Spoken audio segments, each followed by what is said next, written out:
Hello student, आज हम लोग बिलियन चैप्टर को पुनः देखेंगे। पिछले लेक्चर में हमने विलेयता पढ़ा था और विलेयता में भी ठोस का द्रव में विलेयता को पढ़ा था। अभी ठोस का द्रव में विलेयता हमने बताया था कि दो कारकों पर निर्भर करता है।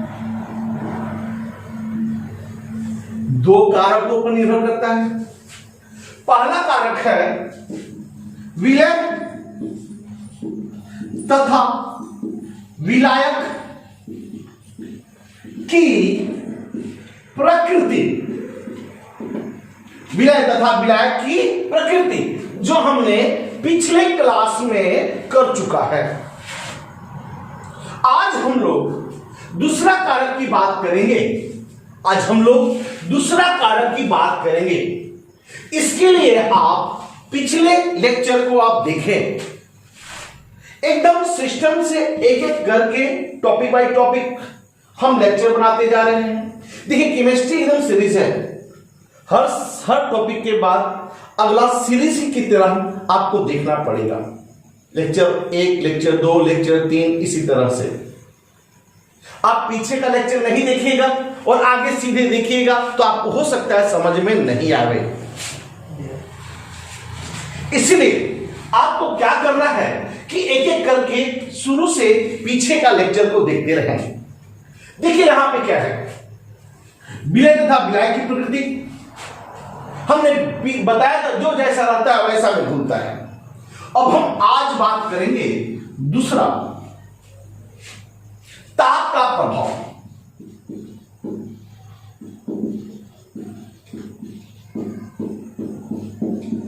यानी कि यह अगर हमारा द्रव है, अब इसमें हम विलय घोलना है, यानी विलय के रूप में हमें ठोस घोलना है। अब यह देखना है कि इस ताप का क्या प्रभाव पड़ता है।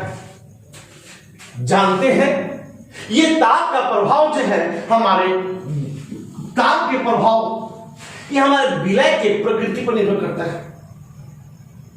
कुछ ऐसे पदार्थ भी होते हैं, कुछ ऐसे विलय भी होते हैं जिन्हें ताप बढ़ाने पर उसकी विलयता बढ़ता है। कुछ ऐसे भी विलय होते हैं जिनका ताप बढ़ाने पर विलयता में कमी होता है। कुछ ऐसे भी विलय होते हैं जिन्हें ताप बढ़ाने पर नहीं तो लगातार वृद्धि होता है और नहीं लगातार कमी होता है। यानी कि ताप के आधार पर पदार्थ को हमें कितने भाग में बांटना है, तो 3 भाग में। कैसे? वैसे पदार्थ जो ताप बढ़ाने पर उसकी घुलनशीलता में वृद्धि होता है, वैसे पदार्थ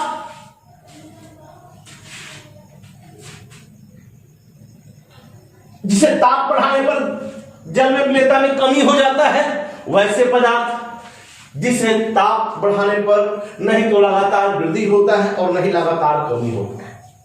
अब हमें ताप का प्रभाव पढ़ना है, तो ताप के प्रभाव के आधार पर हमने कितने भागों में बांटना है बाबू? तो 3 भागों में बांटना है। यानी कि जल में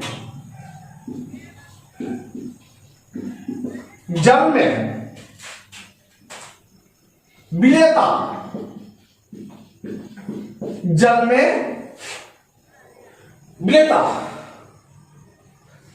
को ताप के प्रभाव, जल में विलेयता को ताप के प्रभाव के आधार पर आयनिक यौगिक को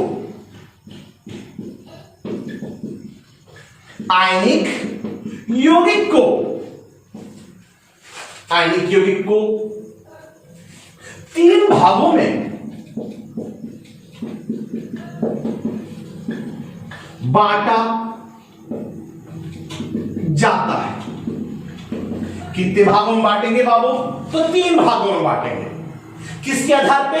तो ताप के प्रभाव के आधार पे। किसमें? तो जल में विलेयता।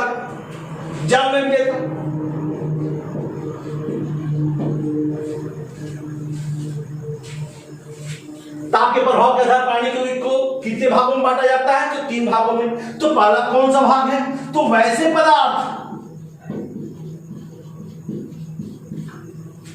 जिनका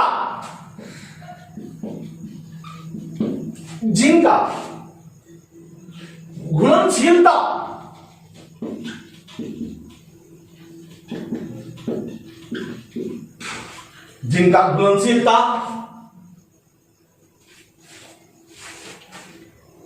ताप बढ़ाने पर लगातार बढ़ता है। अब हमें दिमाग में बैठाना है कि लगातार ताप बढ़ाएंगे तो लगातार बढ़ेगा। अब ऐसे कौन कौन सा यौगिक है जिनका ताप बढ़ाने पर लगातार बढ़ता है? अब ये समझना है। तो इसमें एग्जांपल आएगा NaCl, KCl,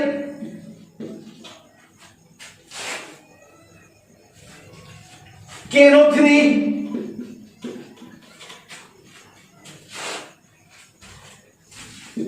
NaNO3 इत्यादि। अब फिर हमें सीखना है कि आखिर सर ऐसा क्यों हो जा रहा है, ऐसे यौगिक ताप बढ़ाने पर क्यों ताप बढ़ाने पर क्यों बढ़ जाता है? तो बाबू ये समझना होगा कि ये तो हमेशा जैसे विलय तो साम्यावस्था में हो जाता है, आपको मालूम है। अब जैसे विलय प्लस विलायक प्लस उष्मा, अब ये जाकर के विलयन होता है, यानी कि विलय प्लस विलायक प्लस उष्मा, तब जाकर के विलयन होता है। इसका मतलब कि ये कैसा है, ये इनका जल में विलयता उष्मा शोषी होता है। कैसा होता है? उष्मा शोषी होता है। और आपको पता है, लिख सकते हैं सिद्धांत के अनुसार उष्मा शोषी अभिक्रिया में ताप बढ़ाते हो तो अभिक्रिया किधर की हो जाता है? आगे की हो जाता है। यानी कि इसको विलयता के लिए उष्मा चाहिए। जब उष्मा, विलय, विलायक और उष्मा ये तीनों मिलेगा तब जाके विलयन बनेगा। अब तुम ही बता दो बाबू, अगर उष्मा नहीं डालते हो तो क्या इनका विलयता होगा? नहीं होगा। इसलिए इनके विलयता के लिए ताप बढ़ाना पड़ता है। आप सबसे बेस्ट एग्जांपल हम लोग का घर पे है। मम्मी घर पे सब्जी बनाती है या कुछ भी बनाती है, अगर नमक डालना छोड़ देती है, नमक भूल से नहीं डालती है, तो वो क्या करती है? वो तुरंत नमक डालने के बाद उसे फिर से चूल्हा पर बैठाती है। क्यों? क्योंकि वो जानती है कि नमक का घुलनशीलता ताप बढ़ाने पे बढ़ता है, जिसके चलते हमें वो ज्यादा से अधिक मात्रा में घुल जाएगा और तभी हमें स्वाद आएगा, नमक का स्वाद आएगा। आप इसे नोट करो।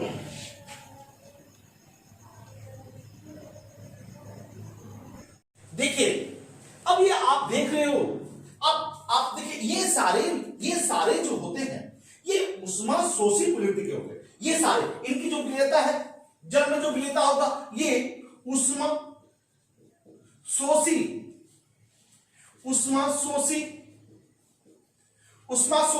प्रकृति के होते हैं। अब ऐसे समझे थोड़ा सा। अब घर में मम्मी सब्जी बनाती है, अब आप देखते हो कभी कभी ऐसा भी होता है कि मम्मी नमक डालना भूल जाती है, स्वाद नहीं लगता है सब्जी का, तो मम्मी क्या करती है कि पुनः उसमें नमक डालती है और नमक डालने के बाद तुरंत उसे फिर चूल्हे पर बैठाती है। क्यों? क्योंकि वो जानती है कि NaCl का उष्मा शोषी प्रकृति का है, इसका घुलनशीलता ताप बढ़ाने पे बढ़ता है। ये जितना ज्यादा ताप बढ़ाएंगे वो उतना आसानी से क्या होगा? घुलेगा और एक विलय और विलायक मिलकर के विलयन होगा। यानी कि इनकी घुलनशीलता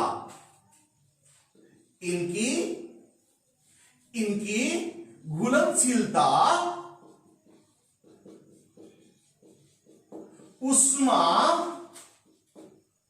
शोषी प्रकृति का होता है।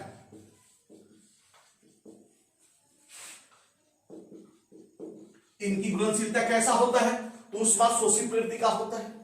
और ये देखिए आप एक चीज और, ये देखिए साम्यावस्था में हो जाते हैं, घुल करके पुनः साम्यावस्था में हो जाते हैं। तो आप जान जाओ कि आप लिख सतेलिए का सिद्धांत जानते हो।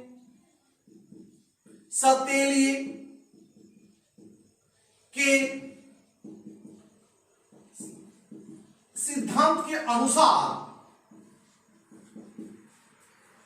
लिख सतेलिए सिद्धांत के अनुसार जब उष्मा शोषी प्रक्रिया में ताप वृद्धि किया जाता है,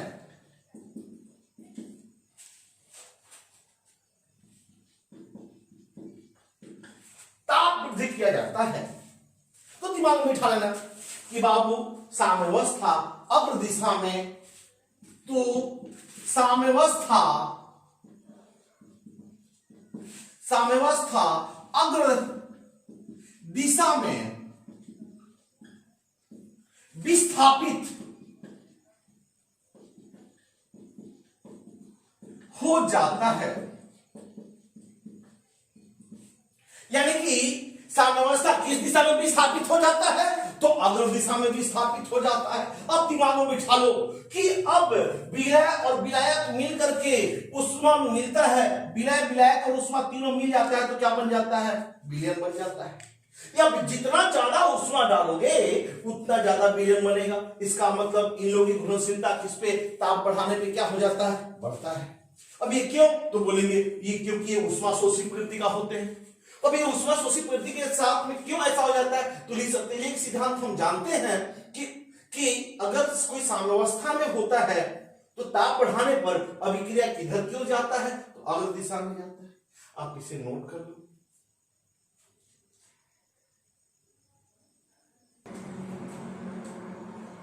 अब देखिए हम लोग अब दूसरा पदार्थ, वैसे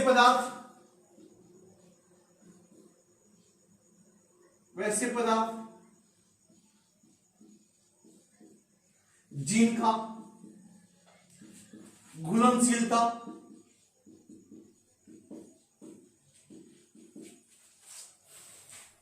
ताप बढ़ाने पर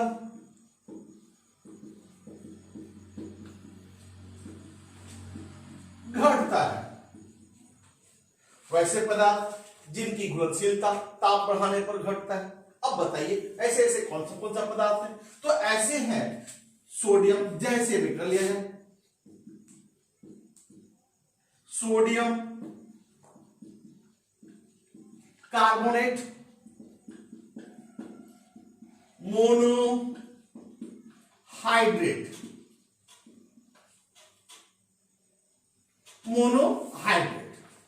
यानी कि Na2 NaH Na2CO3 H2, lithium carbonate,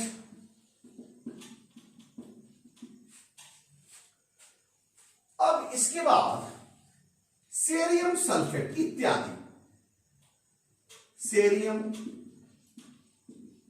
sulphate इत्यादि। अब फिर देखिए ऐसा क्यों होता है भाई कि सर वो में ताप बढ़ाते हैं तो बढ़ता था, ये ताप बढ़ा रहे हैं तो घटता है, ऐसा क्यों? क्योंकि वो पिछले क्लास में वो उष्मा शोषी प्रकृति का था, अब ये उष्मा क्षेपी प्रकृति का होगा, यानी उष्मा निकलेगा, यानी कि जब इन्हें घुलाओगे तो उष्मा निकलेगा। आप सोडियम कार्बोनेट 10H2 डेकाहाइड्रेट हो जाता है, इसको वाशिंग सोडा भी बोलते हैं। अब इसको पानी में डालोगे ना तो देखोगे गर्म हो जाता हो हल्का सा, क्यों? क्योंकि उष्मा शोषी नहीं, उष्मा क्षेपी होता है। कहने का मतलब ये विलय प्लस विलायक और ये दोनों मिलता है तो विलयन बनता है। उष्मा निकलता है। अब आप बताओ, यानी कि विलय और विलायक दोनों मिला तो जाकर के हमारा विलयन बना, लेकिन कुछ कुछ उष्मा भी निकल रहा है और ये साम्यावस्था में है। अब बताओ, इस साम्यावस्था में ताप बढ़ाओगे तो क्या होगा, उष्मा ज्यादा बढ़ेगा, इसीलिए पीछे की ओर विक्रिया आ जाएगा। यानी कि एक लाइन में हम लोग कह सकते हैं कि ये इनकी विलयता,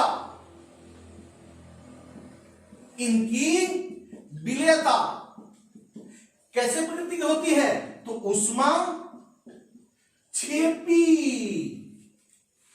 कैसा प्रकृति, तो उष्मा छेपी प्रकृति का होता है।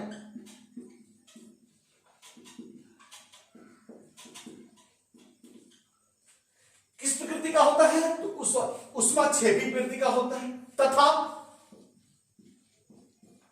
उष्मा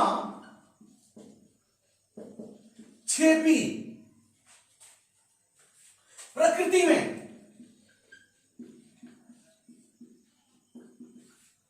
उष्मा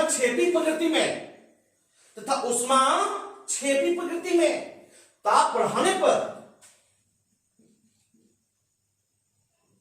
प्रकृति नहीं प्रक्रिया में कर दो, ताप बढ़ाने पर ली सतेलिए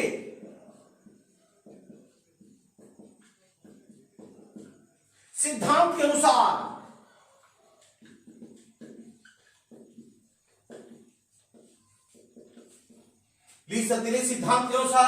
अभिक्रिया साम्यावस्था पीछे की ओर विस्थापित हो जाता है, पीछे की ओर विस्थापित हो जाता है। इसका मतलब कि इन लोग को अगर हम ताप बढ़ाएंगे तो अभिक्रिया पीछे की ओर विस्थापित हो जाएगा, यानी विलयन टूट के अलग हो जाएगा विलय में और विलायक में। इसका मतलब इसकी घुलनशीलता क्या हो रहा है, घट रहा है। आप इसे नोट कर लो।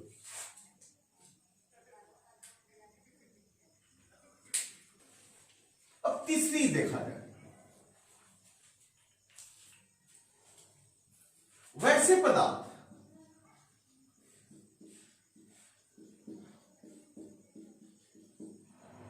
जिनका घुलनशीलता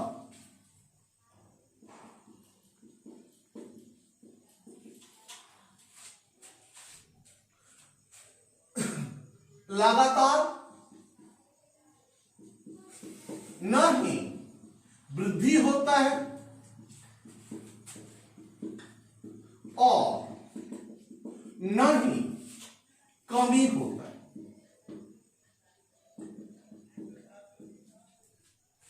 ये ऐसे पदार्थ है जिनको ताप बढ़ाएंगे तो इनकी घुलनशीलता नहीं तो लगातार वृद्धि होगा और नहीं लगातार कमी होगा। अब ये कैसी स्थिति में होंगे, तो इन पदार्थों में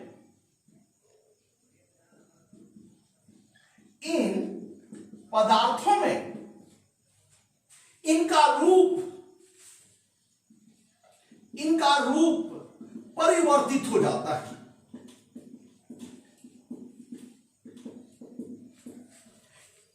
इन पदार्थों में इनका रूप क्या हो जाता है, परिवर्तित हो जाता है। अब देखिए कैसे रूप परिवर्तित हो जाता है। जैसे मान लो ये Na2SO4 10H2 ये एक पदार्थ है जिनको जल में घुलाया जाए तो जानते हो 32.4 डिग्री सी तक इनकी घुलनशीलता बढ़ता है लगातार। लेकिन जैसे ही 32.4 डिग्री सी के बाद आप ऊपर जाते हो इनकी घुलनशीलता में कमी हो जाता है, क्योंकि इनका ये रूप जो डेकाहाइड्रेट है ये लूज कर देता है और एनहाइड्रस फॉर्म में चले आते हैं, Na2SO4 में चले आएंगे। लेकिन अगर जैसे ही आप के ऊपर ऐसा लिखा जाए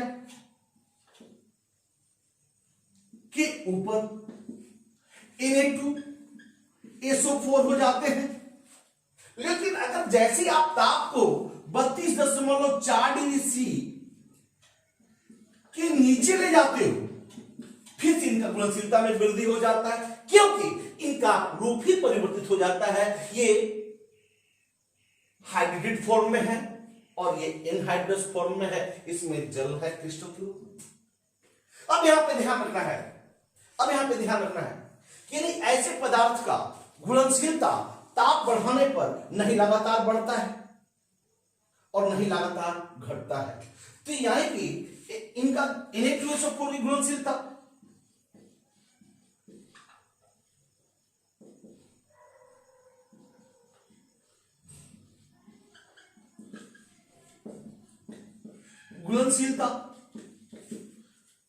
Na2SO4 10H2 की घुलनशीलता 32.4 डिग्री सी तक बढ़ता है। इसके बाद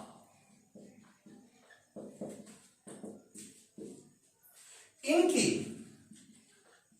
घुलनशीलता में कमी हो जाता है। क्यों ऐसा हो जाता है? क्योंकि इनका रूप में परिवर्तन हो जाता है। आप इसे नोट कर लें। Thank you.